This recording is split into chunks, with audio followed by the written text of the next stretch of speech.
జంగారెడ్డిగూడెం మండలంలోని పట్టినపాలెం బైనర్ బ్రిడ్జి, కామవరపుకోట మండలంలోని కళ్ళచెరువు బ్రిడ్జి, ఈ 3 బ్రిడ్జిలకు నిధులు తీసుకురావడం జరిగింది. టెండర్ ప్రాసెస్లో ఉంది. సంవత్సరంలోగా ఈ 3 బ్రిడ్జిలు పూర్తవుతాయని జంగారెడ్డిగూడెంలో జరిగిన సర్వసభ్య సమావేశంలో కోఆప్షన్ సభ్యులకు సమాధానం చెప్పడంతో సభ్యులు సంతోషాన్ని వ్యక్తం చేశారు.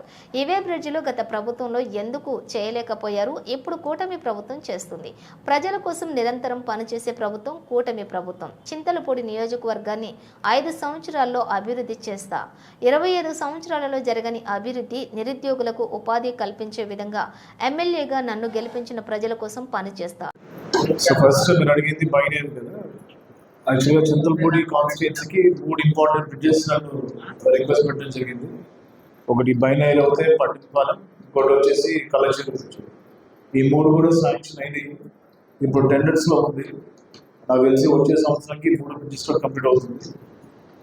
మీరు చెప్పే కొత్త ప్రపోజల్స్ ఉన్నాయి కదా, అది మీరు పెట్టండి, ప్రతిపాదన పెట్టి రెజల్యూషన్ తీసుకొని ఎస్టిమేట్స్ ఇచ్చండి. మరి నెక్స్ట్ స్టెప్స్ ఏంటి ఫాలో చేస్తాం.